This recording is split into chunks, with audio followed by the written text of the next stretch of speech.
Shabbat shalom, everybody. This is Rav Shmuel. Looking forward getting into using my Hebrew name, and hope your week and your time is going well. We're pretty far out from the high holidays, and I want to say, have we recovered? But there's a part of me that really misses the high holidays. I really enjoy it. I know it's a lot um, doing a lot. It's just a constant rush. And, sometimes it can be overwhelming. But, when it's over, it just feels so good. You've been through it. You fasted. We've done the Sukkot. We've marched around with the Torah. And it's really kind of a beautiful time of the year. I've always really enjoyed summer. That's kind of my favorite season. That's kind of why I moved from New York to California. I went to college in a place called Oswego, New York. It's up right on Lake Ontario, and it got to be 40 below there the 2 winters I was there. So I'm kind of happy to be in California where it gets up to 100, but still, we see the fall coming, and that's really what the high holidays kind of do. They usher in the fall season. Looking at the calendar by the Torah, we have the fall harvest and Thanksgiving, Jewish Thanksgiving, which is Sukkot. Now, of course, we're having the secular Thanksgiving. We have that to look forward to. So it's really kind of a nice time of the year to see things change and things settle down a little bit. And, it is what it is. Okay, so let's talk about Toldot. That's this week's portion. And you can see I'm getting a little lively here, livening up, um, because this is my favorite Torah portion. I don't really use the word my or I very much. I don't like to because we're kind of all in this together. But nevertheless, really kind of enjoy this particular portion. And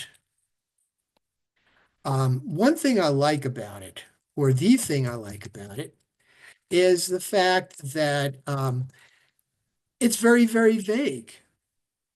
Okay, so what exactly is going on here? We have a very controversial, not a real accurate situation going on. And this is where our skills of analysis really come to the fore. Now, I know a lot of you are fairly new to analyzing Torah. And by the way, this is Judaism. It's okay to ask questions. We like questions. We like debates. And basically, we look at it, and it's the story of Jacob and Esau. Isaac and Rebekah are married, and Rebekah has these twins, these fraternal twins in her belly. She's going to give birth. They're kind of fighting each other almost. I know that babies tend to kick, but these two are really kind of going at it in the womb. And Rebekah asks Hashem, why am I cursed? What's going on here? And Hashem says, two nations are in your womb, and one will defer to the other. Now, let's look at that real quick. This is not our triumph. This is not the portion we're reading this year. This is in the first part of the Parsha. We are reading the third part of the Parshot this year. We're in triennial year 3. But consider the fact that the text says Rebekah and God talked the same way Abraham and Hashem talked, the same way Moses and Aaron and Hashem talked. Now, some of the commentary is that she went and inquired on the school, the yeshiva of Shem and Eber. Shem, yes, was Noah's son, and Semites, that's who we are. Shem, descended from Shem, and Eber, who was the grandfather of Abraham. Eber also means the other side, hence the word Hebrews. And they had an academy of Torah learning, and you're sitting there thinking, wait a minute, Rabbi, the Torah hasn't been given yet. Moses still has yet to go up to Mount Sinai and get it. Well, Torah has existed from the beginning of time. What is Torah? Torah is God's teaching, God's law. Okay? It's just that Moses and God wrote it down for us so we could actually study it. Abraham, Isaac, and Jacob instinctively knew Torah. They knew God's teaching. They understood it. That's why God chose Abraham. But getting back to this point, The Torah says Rebecca talked with God. As far as I'm concerned, that's it. She and God talked. She was a prophetess. And let's not relinquish, let's not diminish that. Let's give her the credit of being a very wise person, a prophetess, because after the two of them were weaned and they grow up and they were like late teens, maybe early 20s, and Esau was a man of the field. He liked to hunt. Midrash, the folklore that accompanies a lot of the commentary, had it that he was a pagan. And Jacob was a man of the tents, and tent is kind of a metaphor and allusion and an allusion to the fact that he liked to study. He liked to study Torah. So Esau comes in from the hunt. He's famished. He's out there working out, doing his hunting. He's worked up an appetite. And there's Jacob making a pot of lentil stew. And ostensibly, this was because Abraham had died and he was making the meal of consolation. Esau says, give me some of that stew. If I don't eat, I'm going to die. Well, he wasn't going to die, but he was famished and he's exaggerating. Jacob sees an opportunity. Esau was technically the firstborn, even though they were twins. Esau came out of the womb first, followed by Jacob, holding on to his heel. Hebrew word for heel is ekev, so hence the name Jacob. So Jacob looks at him and thinks quickly and says, give me a birthright. Sell me a birthright. And Esau says, yeah, take my birthright. What good is it to me if I'm dead? And the birthright, of course, was what? The birthright was the legacy that of this thing that we now call Judaism. It was the idea that there's one God, divine justice, etc., etc. It meant something to Jacob. Esau turned it over without a thought, had lentil, had bread, off he went. Years later, there's Isaac. Preparing to die. He was the same age as his mother, Sarah. He thought, okay, well, I'm kind of getting weaker. My eyesight has dimmed, and, I don't know how much time I have left. So let me bring my two sons in and let me bless them. Says to Esau, go out and hunt me some game, as I like, prepare it as I like, and then I'll give you the blessings.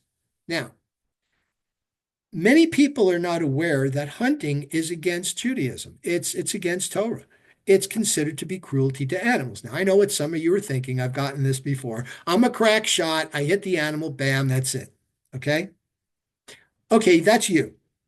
Most people, you're out in the field, you got a bow, and that's what they had. They didn't have guns back then. They had a bow and arrow, and, if you're a great shot, wonderful. Most people aren't. Takes a couple of arrows. The animal suffers.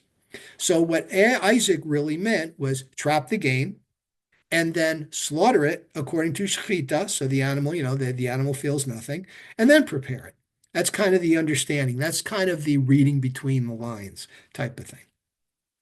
All right, so off goes Esau, and Rebecca sees her opportunity, takes Jacob, dresses him up like Esau, puts hair on his skin, so Isaac, who is practically blind, would feel his arms and say, this is Esau, and Rebecca grabs a couple of kids from their herd, prepares it, and says, here it is. Isaac blesses Jacob. Jacob takes off. Esau comes in. God apparently confounded his attempts, so it took him a little bit later than usual. Finds out that he's been duped, deceived, and says, don't you have any blessings for me? And Isaac gives him whatever blessings he had left, and he basically says, you will serve your brother. Okay, and that's it. And of course, there's enmity, there's animosity between the two of them. Now, Jacob was meant to get this birthright all along. Why the subterfuge? Why the drama? Why the need to engage in this deception? That's the question. The answer, because I've thought about this a lot. This is something that just kind of stimulates the nerves, stimulates the cortex, gets the endorphins going when we think about it. First of all, I'm not so sure that Isaac didn't know what was going on. These two had been married for close to 100 years. If Isaac is 137 and he meets Rebecca when he's 37 or 40, he had the kids when he's 60, They've been around for a long time. You don't think they knew each other? You don't think they could finish each other's sentences and knew what each other was thinking? A lot of us been married for a lot shorter time, and we deal with that, right? So, but Rebecca maybe had to take the fall for it because Isaac was a patriarch. He couldn't deceive. I mean, the tradition was almost the law was the firstborn it gets the blessing. That's the way it is. So he had to allow himself to be deceived. Second of all, maybe Jacob had to work for it. He was an unwilling participant, but a participant nevertheless. Even and Rebecca, the mother, our mothers, females, have a great sense of intuition. They're on a higher spiritual plane than men. That's why they don't have to. Um, that's why they're excused from time-based commandments because they're busy with the family. That's why women get the charge of raising the family. They know better. It's the way it is. So think about it for a while. What do you think? We'll talk about it in the next Torah study. So hope you're as interested in it as I am. Okay, Shabbat Shalom. We have some big events coming up soon. We're going to approach Hanukkah in a while, so get ready for that. Okay, thanks as always for listening. And again, Shabbat Shalom.